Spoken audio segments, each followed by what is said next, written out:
ನಮ್ಮ D K she ಅವರು ನಿಜವಾಗಿಯೂ ಕಾಂಗ್ರೆಸ್ ಭಕ್ತರಾಗಿದ್ದರು. ಅವರು ನಿಜವಾಗಿಯೂ ಕಾಂಗ್ರೆಸ್ಸಿನ ಸಲುವಾಗಿ ದುಡಿದಿದ್ರೆ ಈ ವಿಷಯ ತಿಳ್ಕೊಬೇಕಾಗಿದೆ, ರಾಹುಲ್ ಅವರ ಲಿಮಿಟೇಷನ್ಸ್ಗಳನ್ನು.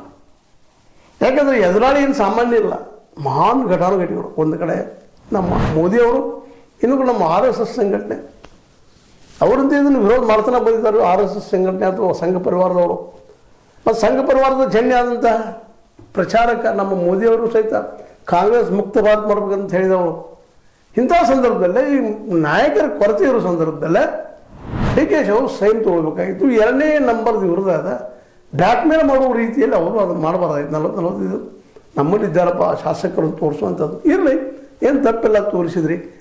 ಆದರೆ ಒಂದು ಸಂಯಮ ತೋರಿಸಬೇಕು. ರಾಹುಲ್ ಗಾಂಧಿ ಅವ್ರನ್ನ ಹಾಕಿದಿರಲ್ಲ, ಮಾಡಲಿ ಅವರು. ಮತ್ತು ಒತ್ತಡ ಯಾಕ?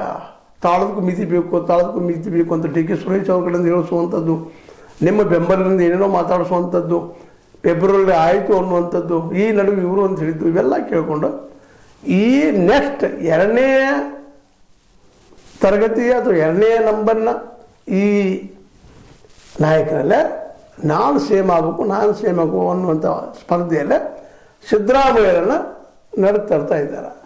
ಮತ್ತು ಸಿದ್ದರಾಮಯ್ಯರಿಗೂ ಸಹಜ ಆಶಯ ಯಾರಿಗಿಲ್ಲ, ಸಾಯುವಂಥ ಮನುಷ್ಯನಿಗೂ ಸಹಿತ ಆಸೆ ಇರ್ತದೆ, ಇನ್ನಷ್ಟು ಬದುಕಬೇಕಂತಾರೆ.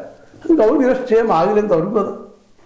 ಇದೆಲ್ಲ ಕೂಡ ಯಾರು ಏನಾಗ್ತದಪ್ಪ ಅಂತಂದ್ರೆ ಇಲ್ಲಿಗೆ ಬೆಳವಣಿಗೆ ಗಣೇಶ್ ಪೆಟ್ಟು ಅಂದಂಗೆ ಕಾಂಗ್ರೆಸ್ ಪಾರ್ಟಿಗೆ ಪೆಟ್ಟು ಬರ್ತಾ ಇದೆ.